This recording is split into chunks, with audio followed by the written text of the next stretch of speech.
Just a small town girl living in a lonely world. She took the midnight train going anywhere. Just a city boy, born and raised in South Detroit.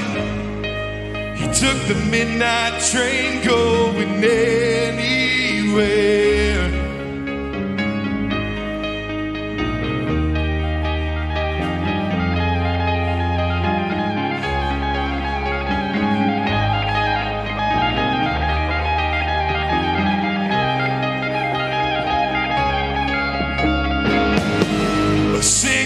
Smoky room, the smell of wine and cheap perfume.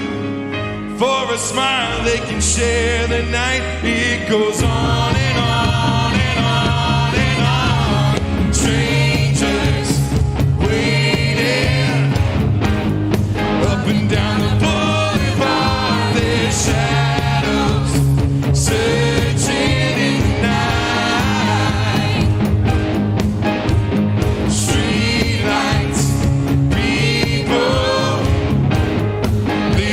To find emotion hiding somewhere in the night.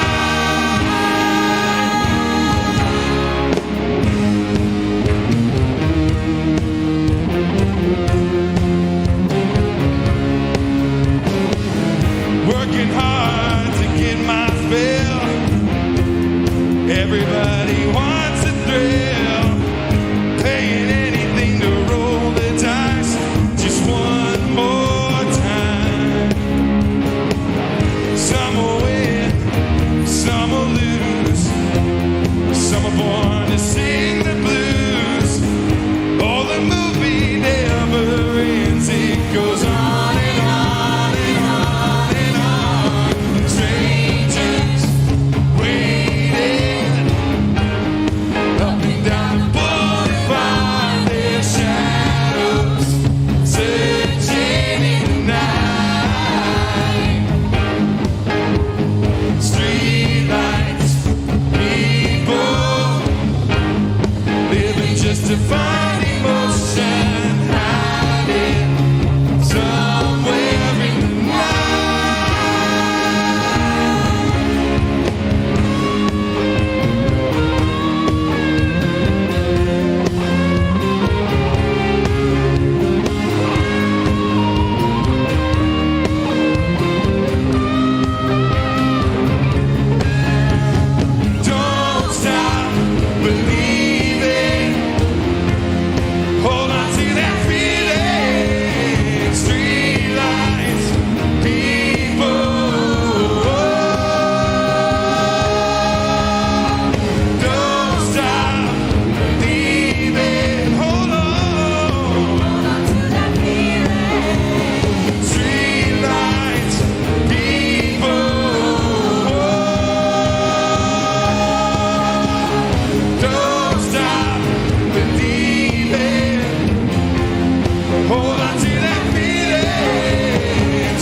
Thanks for joining us at Steamboat Christian Center today. Happy Easter.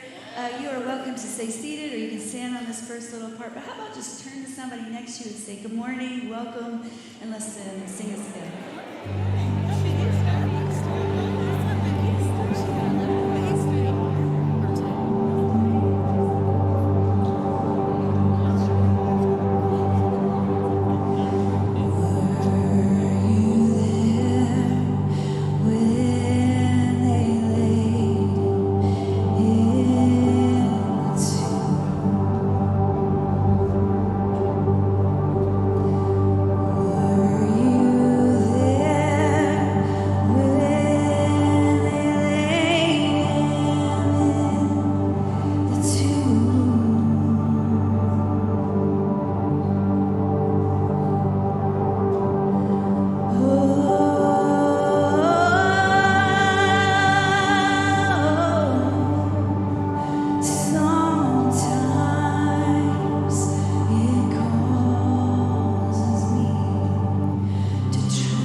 You guys can take a seat.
Morning, you guys. Good morning.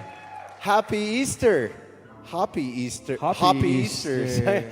It's good to see you guys this morning. Welcome to Steamboat Christian Center, where literally everything we do is centered around loving God and loving people. And we think that's just so much fun. And so if you're new or new-ish, you started coming in the last month, we would love to meet you. So right after Pastor Troy finishes speaking, come on down right over here. And we love to just say hi and get the conversation going.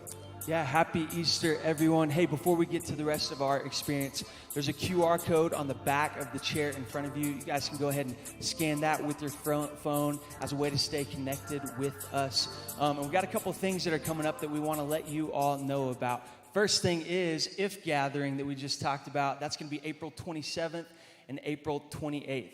That's for the ladies. Come on, That's ladies. for only the Can ladies. I hear Is there the any ladies? in the house? Ooh, Come ooh. on. So this is a great opportunity for you to come and make some new friends and also for you to come and be changed. Hey, speaking of being changed, we are taking middle schoolers and high schoolers to camp this summer. It's going to be so much fun. The high school camp is in June. The middle school camp is in July. And it is going to be the best week of summer. And so I promise if you're a parent, you don't want to miss this for your kid because they will not come back the same.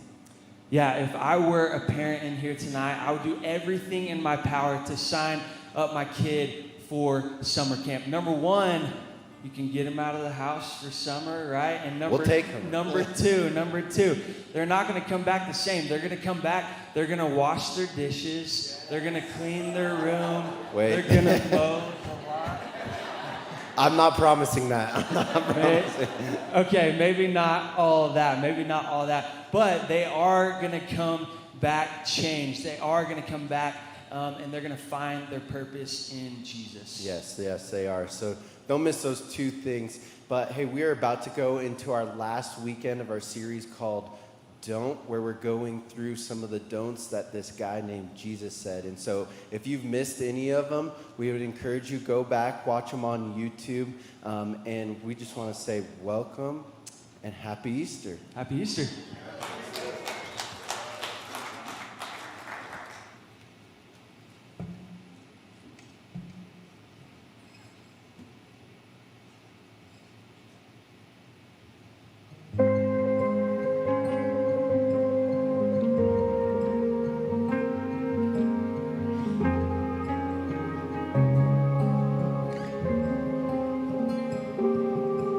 Before there was a universe, before the light, there was a word. Matter forming burst upon us.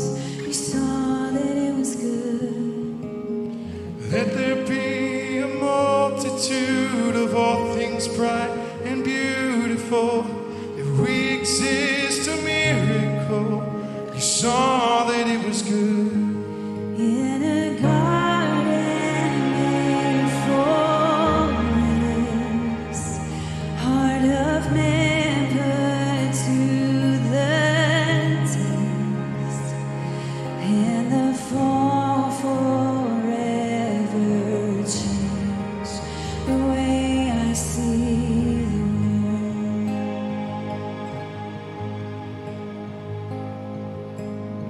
Through the years, the prophets spoke to stubborn hearts and wayward souls. You had a plan to bring us home.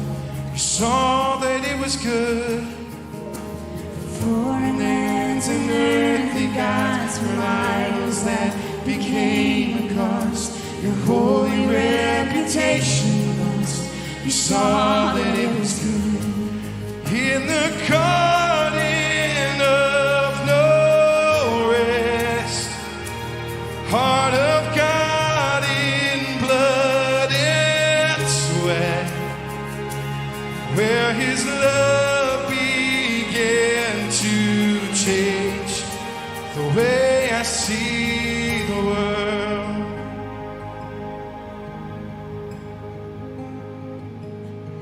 On the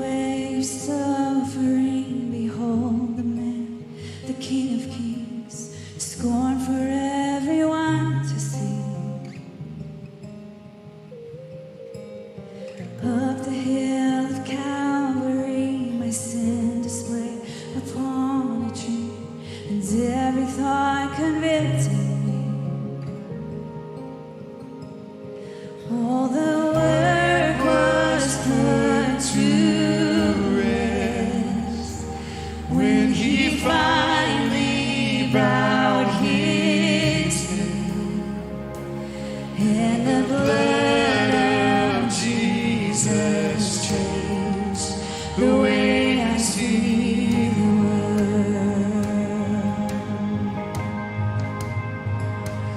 When the stone was rolled away, then only grace remained.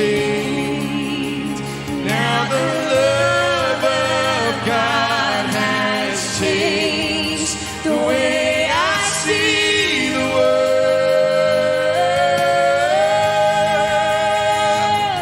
Now I wait in joyful hope for the coming of the Lord.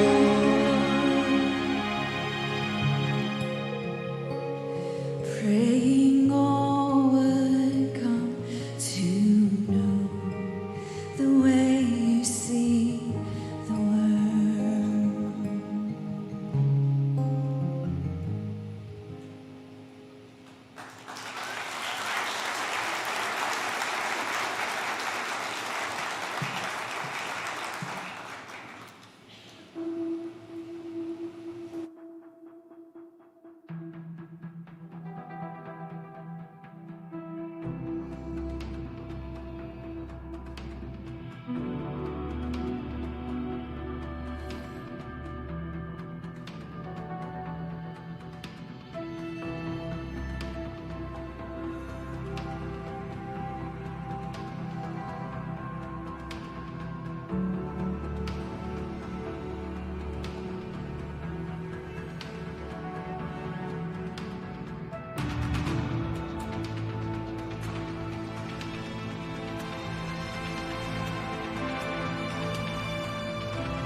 All right. Well, good morning.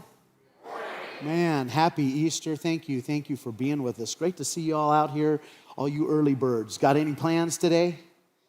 Yeah? Is there a brunch somewhere in town that I need to know about? Yeah, let me just start this morning by just laying my cards down and being transparent. I love me some Easter. I love Easter. I know, considering what I do for a living, you're not surprised to hear that, but I love everything about it. I love the outfits. By the way, what do you think?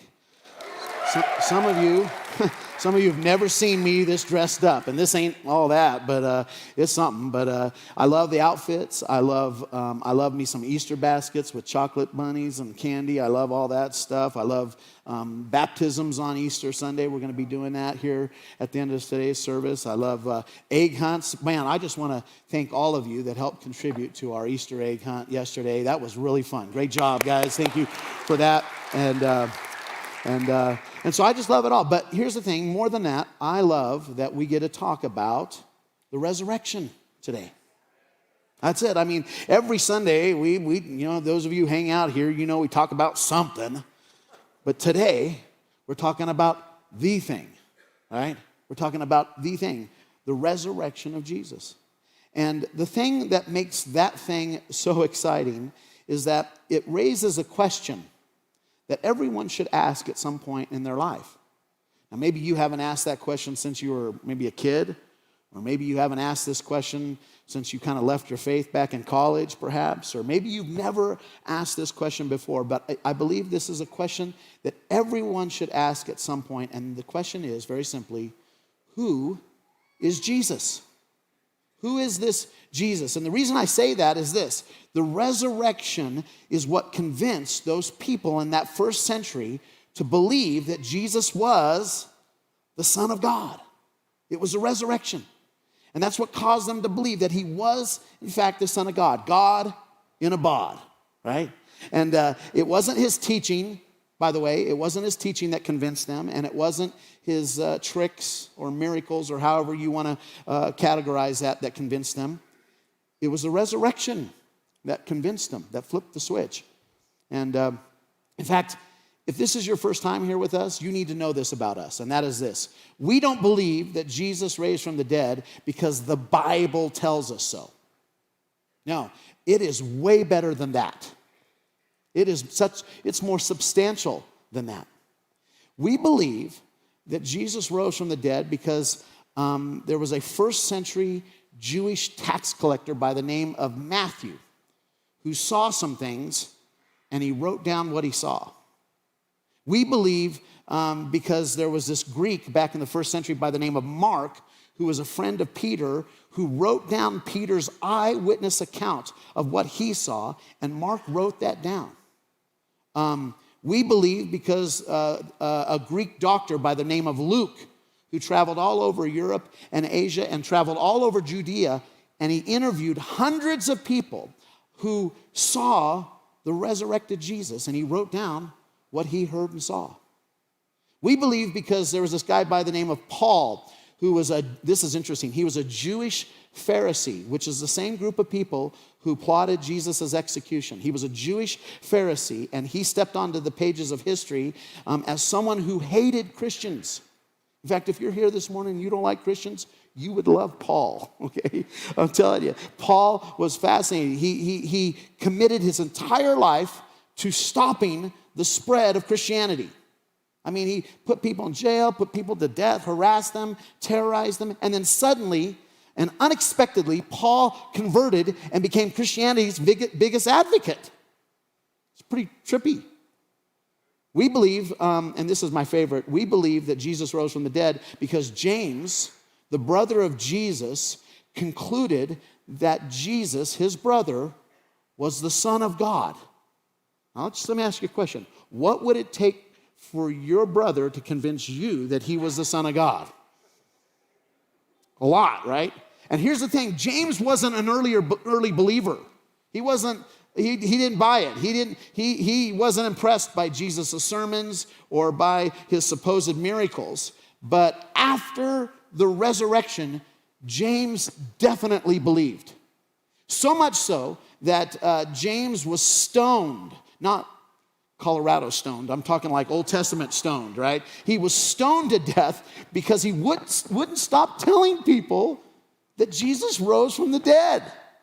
And so all of these brave people documented what they saw with their eyes and what they heard with their ears. And yes, years and years later, they collected those letters and their writings, and they put it into a volume that we call the Bible. But I'm telling you, man, long before the Bible came along, there were hundreds of men and women who saw something, and it changed their lives irrevocably. Changed their lives. And the interesting thing, and I've always found this fascinating, and if you've studied this at all, you'll know this is true. They were brutally honest. I mean, they were honest about what they saw, and they were honest about themselves. They didn't write themselves into the story as heroes, as most historians do. You know, the winners always write history. They didn't write themselves in as heroes, and they didn't write themselves into the story as true believers. In fact, they wrote themselves into the story as doubters. If you're here this morning and you're little like, I don't know. That's where they were. Even though, here's the thing, even though Jesus told them that he was going to come back from the dead, they didn't believe him. They didn't believe that. They expected Jesus to do what all dead people do. Stay dead. I mean, here's the thing, this is a good statement. Nobody expected nobody. No one expected that. No one was there standing outside the tomb that Sunday morning, counting down backwards from 10, 10, 9, 8, cue the sunrise, 7, 6, 5, roll the stone, 4, 3, 2, 1, ta-da! No one was there because everyone who believed in Jesus no longer believed in him anymore. There were no Christians that Sunday morning. They were all convinced that they had been fooled, or at very least misled. And the problem with Jesus wasn't what he taught or what he did. The problem was that it was what he claimed about himself. Jesus claimed not to be a great teacher or a great prophet. He claimed that he was the Son of God. And you can't kill the Son of God. And yet, there he was, dead, hanging on a cross. And all of their hopes were dead with him. Now, at the very least, they were at least kind of hoping that he would be this new king, that they were hoping that he would be this king, this new king of Israel. In fact, just a few days before that happened, Jesus, when he came into Jerusalem, he was met with enormous fanfare. I mean, just people were going nuts because there was a story, supposedly, Jesus raised this guy named Lazarus back to life. I mean, in this village on the other side of Jerusalem, and everybody heard about it. And the entire city, when Jesus came into Jerusalem that day, just showed up to meet him, and they were shouting his name, and they were shouting praises, and they were like, praise to our new king. I mean, they thought it was on, right? And this, of course, threatened the status quo. The powers that be were very threatened by this, and his enemies that day began to plot his execution.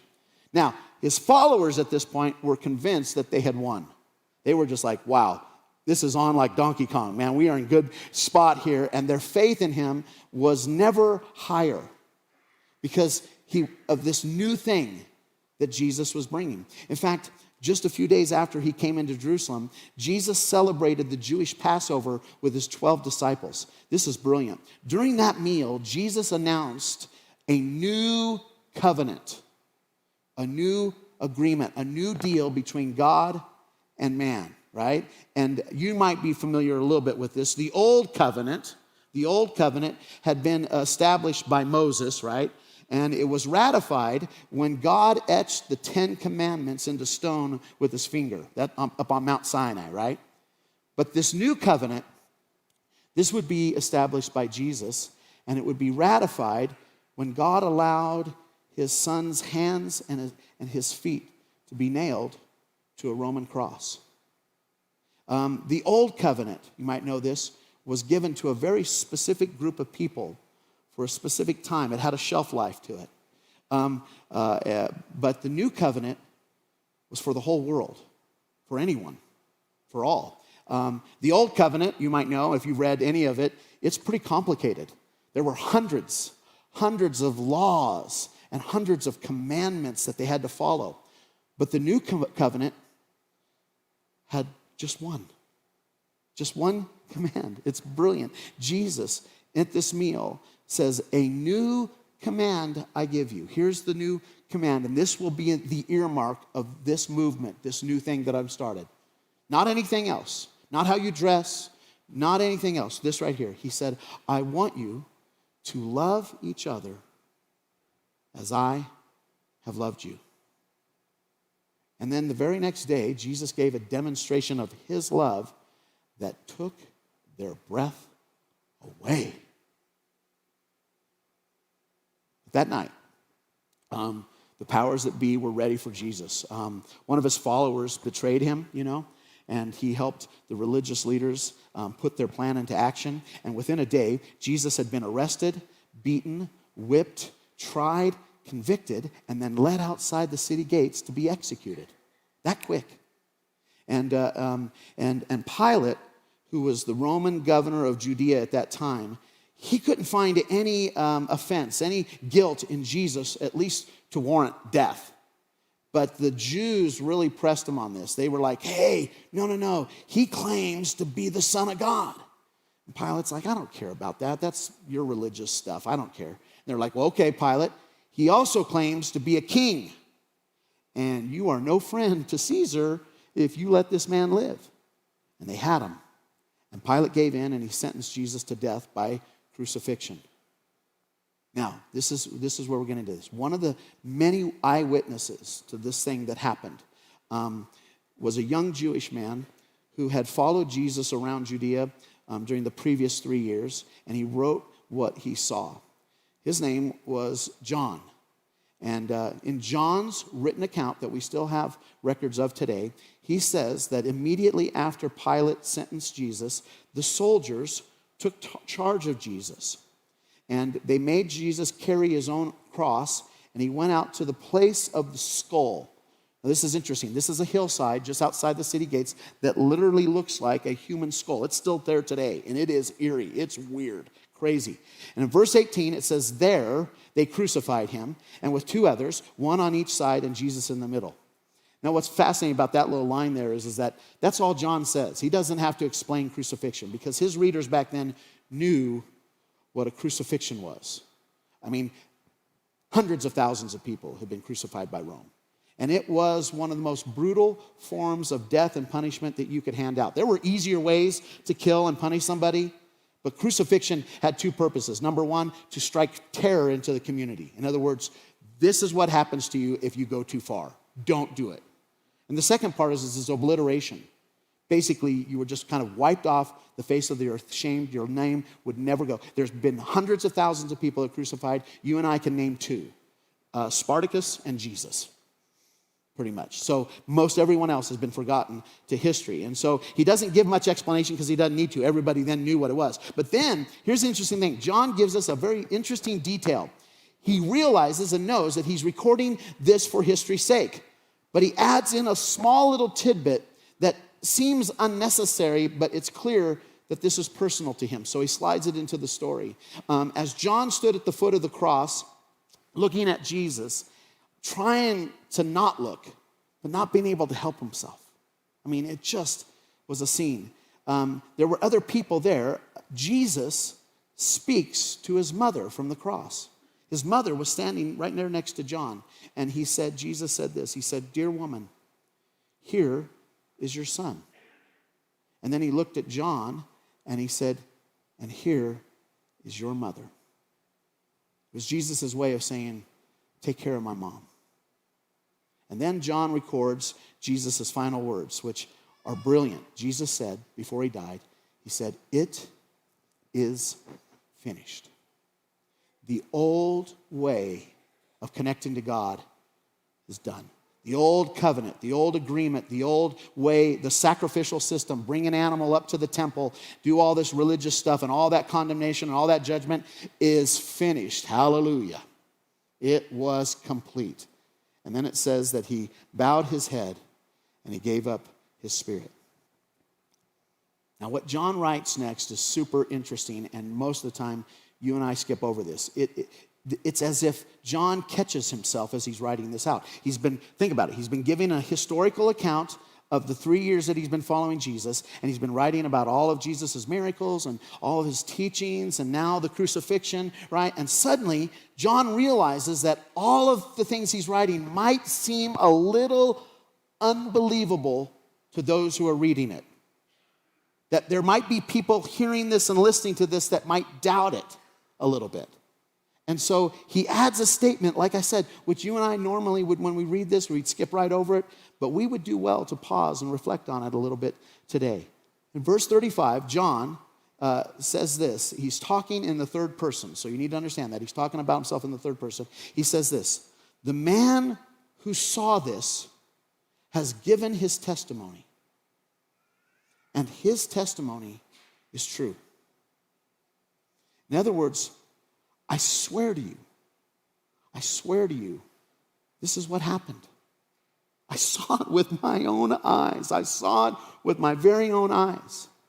And then what he says next is as if he reaches through history. John reaches through history, through the centuries, and grabs you and I by the shoulders and looks us in the eye, and he says, and he's telling the truth so that you also may believe. In other words, I believe because of what I saw. But you can too, because of what I'm telling you. To which you and I, we hear that and we think, well, okay, sure, fine. We're okay with what you've said so far. I mean, what have you told us so far? You've told us that this wannabe Messiah was executed by Rome. That happened all the time. Okay, we believe that. Thank you, John. To which John would say, okay, but buckle your seatbelts because you might not believe what happens next. Right? And so in verse 38, he tells us what happens. It says that later, a fellow by the name of Joseph of Arimathea asked Pilate for the body of Jesus. And with Pilate's permission, Normally, the bodies were just thrown away, thrown in the dump, eaten by dogs or animals. But they felt like they didn't know. Clearly, Jesus wasn't the Son of God, but they felt like he deserved a little bit better treatment than that. And so, with Pilate's permission, he quickly took the body away. And he was accompanied by a man named Nicodemus, who was the Pharisee who secretly visited Jesus at night. John had talked about that earlier. What's fascinating about this is that John is naming names here. He's telling people names of people who are doing this. And these guys, before the crucifixion, these guys had kept their relationship with Jesus on the down low. They kept it secret out of fear. But now they wouldn't care that John's throwing their name into the mix here. What happened? What changed? Why the change of heart there? Well, let's look. It says this, taking Jesus' body, the two of them wrapped it with spices and strips of linen. Now, this was in accordance with the Jewish burial customs. In other words, John realizes he's writing to people that wouldn't know anything about that. And he's like, this is what we did, just so you know. And then he says this, near the place where Jesus was crucified, there was a garden. And in the garden, there was a new tomb in which no one had ever been laid. I love the details. He goes into this. You may not know this and realize this, but back then, they would place several bodies in one tomb. You didn't just have one tomb for one person. They didn't have the space for that. They would put several bodies and they would wrap them up, put them in there, and then about a year or so later, the family would come back and collect the bones of the deceased. And they would put those bones in a thing called an ossuary, which is basically a bone box, and they would keep that. It's like we have an urn for ashes. They had a box for bones. And so John says, because it was the Jewish day of preparation, which means it was a day before Sabbath, and since the tomb was right there and nearby, they laid Jesus in that tomb. In other words, this is John's way of saying, hey, they were in a hurry. I mean, the sun was about to set, and they could not do any of this or do anything once the Sabbath began. And so these two men and their servants rolled a giant stone over the front of that tomb, and they quickly left for their homes. Now, we have no idea what John and Peter and any of the other disciples did that night or the next day. We know that they were hiding. Most of them were hiding for their lives. They were certain that people were out to get them as well because they were part of this thing. But we don't know what they did or what they talked about. We're sure and certain that they probably were grieving. Completely sad. Their friend was dead. That was one thing. But the other thing is that they hadn't really had time to process everything because it happened so quickly, right? And that it was over. And I have a feeling that at some point it started to hit them. This is over. After 3 years of following Jesus all over these places, suddenly it's over. Did we just waste all of our time? Have we just wasted our lives for this? Had to be despairing. So it says this, though. John says that early Sunday morning, they were awakened by a knock on the door. At first, they were thinking it was Roman soldiers coming to get them, but then they realized Roman soldiers wouldn't knock. They would just kick the door in. And so they go to the door, they open it up, and there is standing Mary Magdalene. Now, Mary was one of Jesus' most devoted followers. About 3 years before, he had healed her, and she followed Jesus from the beginning.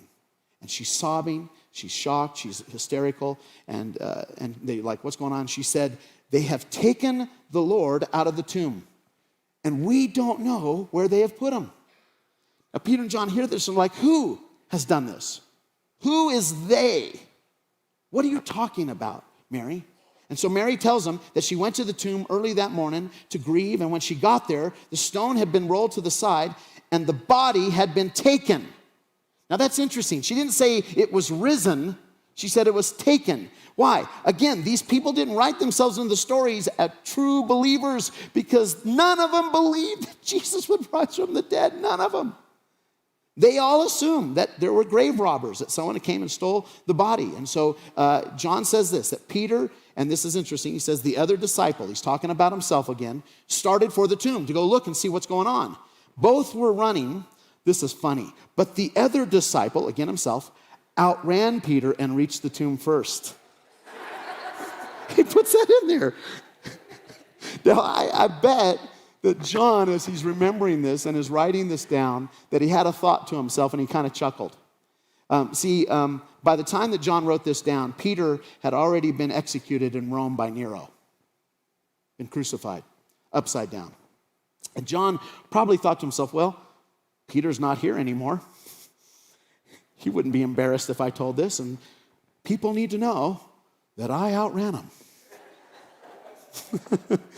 But then John realizes, as he writes this down, that if I tell that part of the story, then I need to tell this part.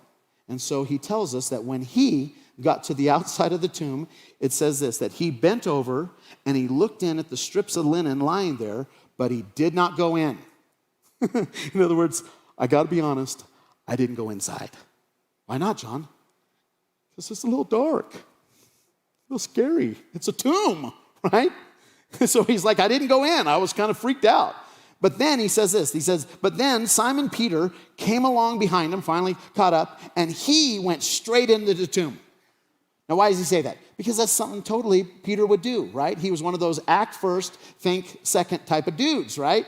And so Peter, apparently, when he gets in there, sees something strange. Now, look at this. You may have never caught this. It says this, that he saw strips of linen lying there, as well as the cloth that had been wrapped around Jesus' head. And the cloth was folded up and lying apart from the other wrappings. In other words, this wasn't a rush job, right? Whoever did this wasn't in a super hurry. Thieves wouldn't have taken the time to disembalm and unwrap the body. And they certainly wouldn't have stopped to fold up the linens before leaving and tidy the place up. I mean, who would do that? Who would do that? And so John becomes curious as well, and he says this. He says, finally, the other disciple, the one who reached the tomb first, in case you missed it before, also went inside. And then here's the interesting thing. John gives us a formula. Don't miss this. He gives us an equation because he wants you and I to remember, he wants to take us to the epicenter, the core of the Christian faith. This is how you get in, and this is how you stay in. Ready? He says this in verse 8. He saw and he believed. He saw and he believed. John is talking about himself. He's like, I saw. What I saw made me believe. In other words, John would say, I saw something that changed my life. It changed my life. There's no other way to put it. The resurrection changed my life. It reframed how I saw the world. It reframed how I saw God, and it reframed the way I saw Jesus. I mean, all of a sudden I realized in that moment, everything Jesus had ever said was true. And Jesus said some crazy stuff. Jesus said things like, I remember we were sitting there with the disciples and Jesus turned to them and said, hey guys, everyone, listen, if you have seen me, you have seen the Father. Now, he didn't necessarily say, if you've seen my face, you've seen the Father's face. He's like, if you've seen me in my heart and the way I love and the way I give and the way I help and the way I care, you've seen the heart of the Father. They didn't understand it. John was like, we didn't understand that then. But now, OMG. Jesus said crazy stuff like, don't worry. Don't worry. And we didn't get it. We're like, is that even possible? But now all of a sudden we're like, God's got this. We don't have to worry about anything, right? Jesus said, do not be afraid. And we were like, oh man, that's pretty tough. But man, now all of a sudden we're like, if the grave can't hold us down, if death doesn't have us, what's there to be afraid of anymore? I got nothing to be afraid of. I'm telling you, John and Peter's life changed that day, and they were never the same. History's played this out. And so over the next few days, the other disciples come out of hiding, and they discover that Jesus is alive. And they personally see him, and they personally talk to him. And John records several of those conversations. You can read them for yourselves. But before I end here with a prayer, I want to read just one of those conversations because it is particularly interesting, and I think it is relevant to the discussion that we're having here this morning. Verse 24, John says this. Now Thomas, who was one of the original 12, was not with the other disciples when Jesus showed himself to them. My sense is that Thomas not only went and hid somewhere, he left town because he was so afraid, and it took him a little while to make it back. And so it says this, that when he got back, the other disciples told him, "We have seen the Lord." But here's the thing. Thomas wasn't stupid. And he wasn't superstitious. Thomas was a realist. And he had just spent 3 years of his life following a false Messiah. And the last thing that he wanted to do was to go chase a ghost for the rest of his life. So he says, "Hey, fellas, listen to me. Unless I see the nail marks in his hands, unless I even put my finger where those nails were, and unless I can stick my hand in his side where that soldier stuck that spear and it was horrible. Unless I can stick my finger and hand in there, I won't believe this malarkey that you're spinning. I won't do it. John, I love you, but your word is not enough for me here. Peter, I love you, but you're seeing things, man. And the rest of you guys, I love you, but listen, I saw Jesus die on the cross, and I am positive he's still dead. And who could blame him, right? Well, John says, and it's interesting, he says, a week later, again, I love the details that he gives us. A week later, the disciples were in the house, and Thomas was with them. Now, before I tell you what, if John was here right now, he would make a disclaimer. He would say this to you and I. He would say, I know that what I'm about to say to you is going to sound odd. But I'm telling you, this is how it happened. My testimony is true. In fact, I have suffered greatly. I have suffered greatly in my life for telling people what I saw.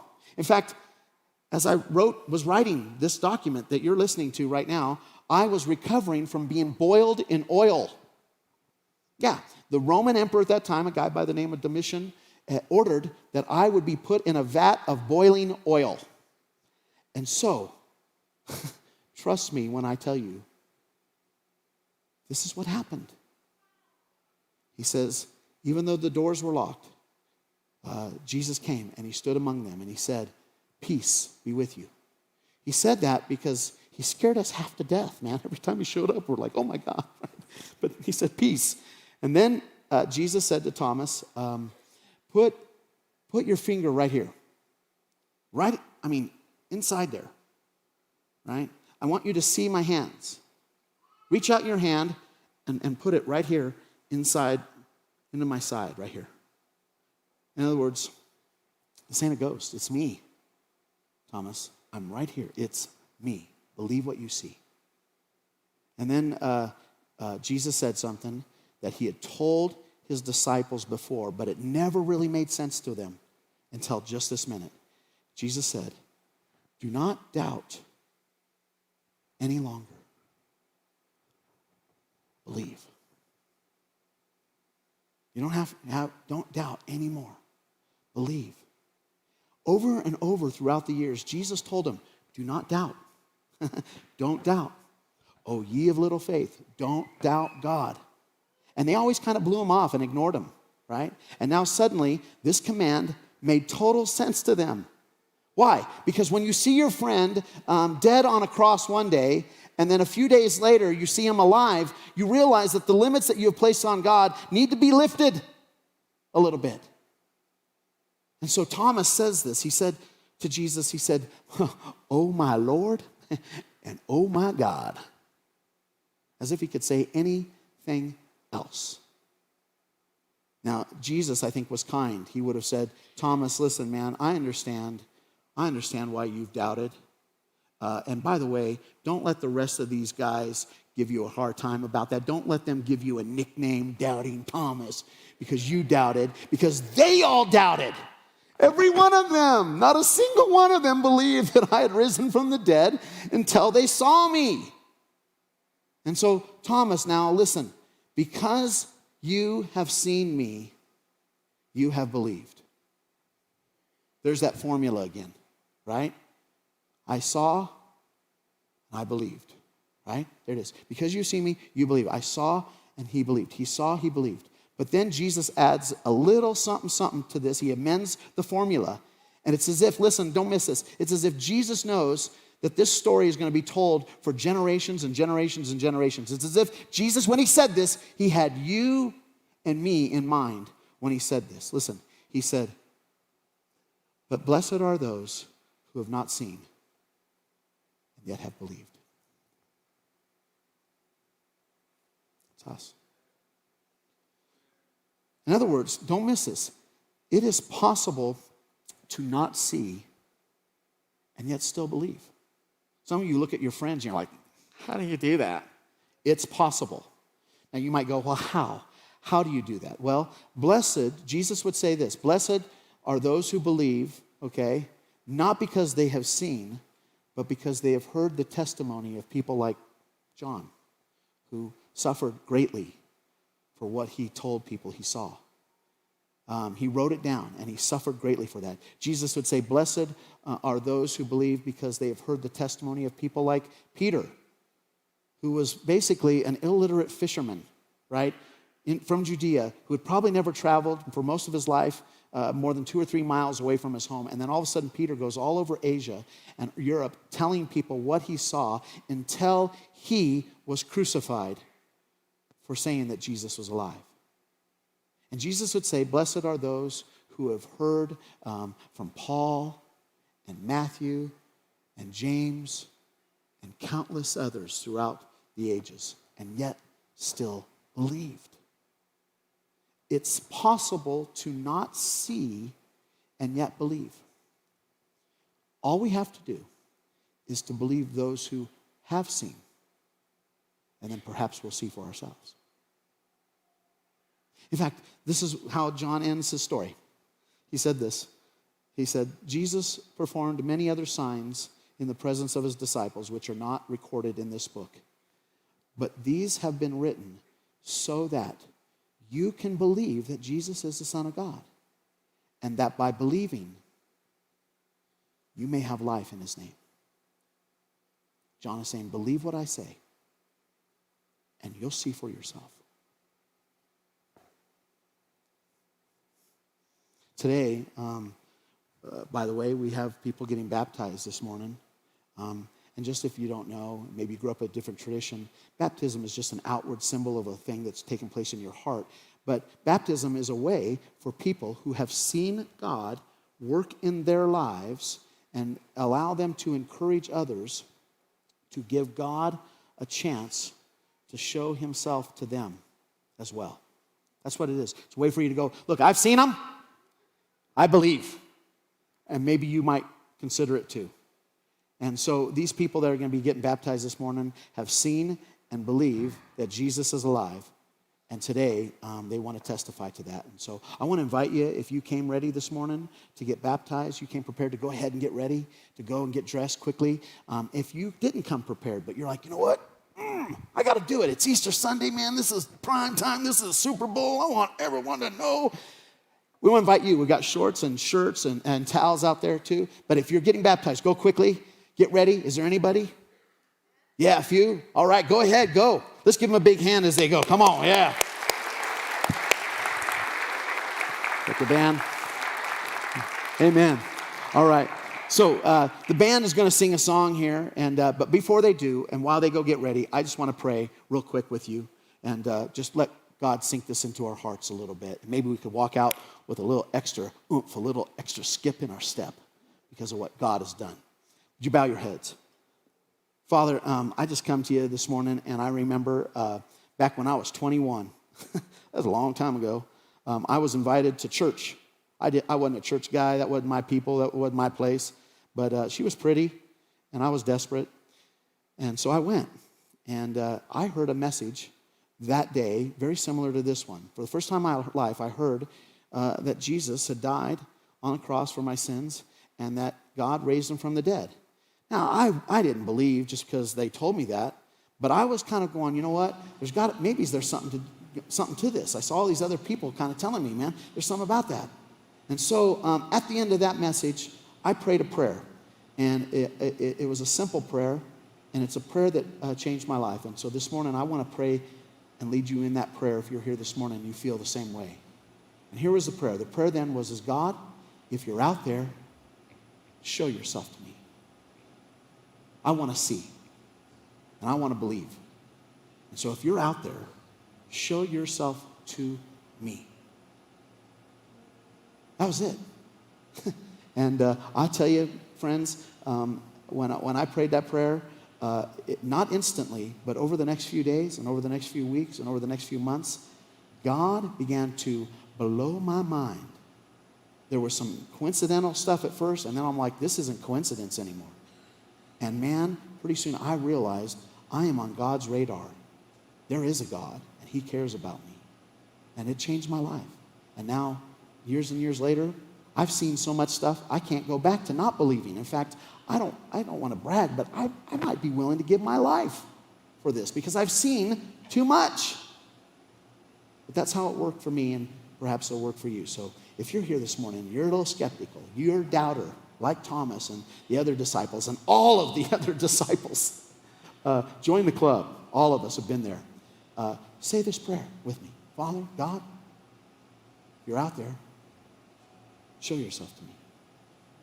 I want to know who this Jesus is, and you said that if I believed, I would see. And so I'm going to try today to believe that these people throughout history are hearkening me. Take a step. Try it. So today, God, if you're out there, show yourself to me. I want to know. I want to see. I want to believe. I ask you to do that. Amen. That's simple. I can't wait to see what happens. I'd love to hear what God does. Keep your eyes open. Be fair. He'll show himself to you. Hey, so they're coming right now that are going to get baptized. As they come, let me just explain a couple quick things to you. When they get baptized, you just need to understand there's something going on. They are standing in the water. Don't miss this. This is good. They're standing in the water, and you'll see them. And they're standing up, and they're saying this. They're saying, like Jesus, I was alive. But one day, I am going to die. And I'm going to be buried. And that's the end of my story. Thank you for coming. No. I'm joking. They come back out of the water. That's the payoff. That's the tada of the baptism. That's our hope. Yet though I may die, I shall yet live again. And so when they come out of the water, this place is about to turn into a party. That's what they're testifying to. I've seen God. That's my hope. I want you to know, and that's our hope. And so I want to encourage you to give a big old shout when they come out of that water and that resurrection. And so, band, come on, lead us in a song. Let's watch these guys. All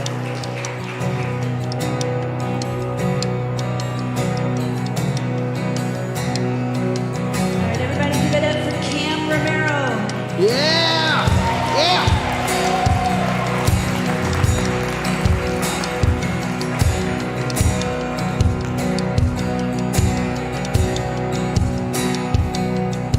Saturday was silent, but surely it was through.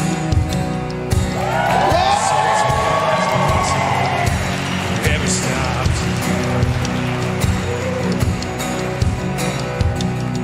Well, Friday's disappointment, Sunday's empty too.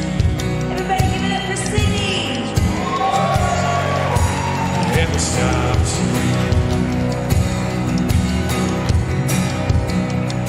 This is the sound of dry bones rattling. This is the praise make the dead man walk again.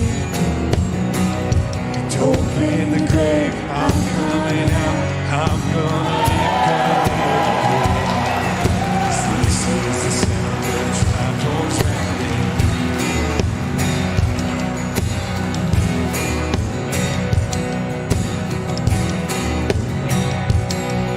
Oh, Pentecostal fire, stirring something new.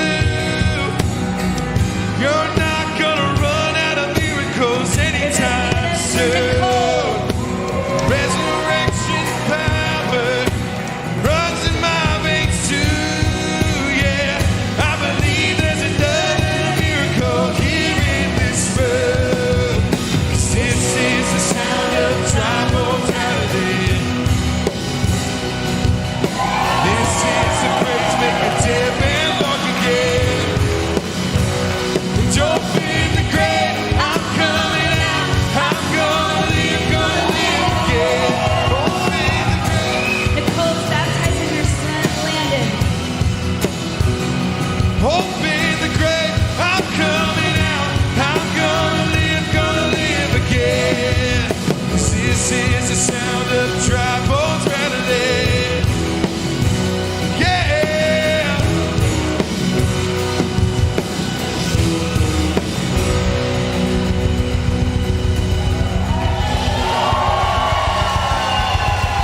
throughout the years. So bring your good times and your laughter too. We're gonna celebrate your party with you. Come on now, celebration. We're gonna celebrate and have a good time. Celebration. We're gonna celebrate and have a good time. It's time to come together. It's up to you. What's your pleasure? Everyone around the world, come on.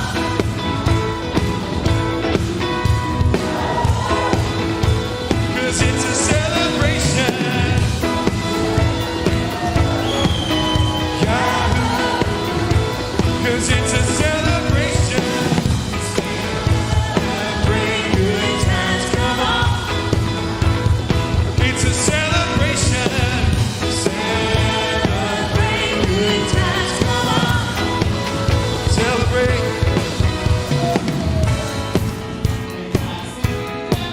Today. Man, that was fun. Thank you for joining us. May you have a happy, happy resurrection weekend. If we could do anything for you, if you need help, let us know we're here. God bless you guys. We'll see you next time. Have a good one. Celebration. We're gonna celebrate it.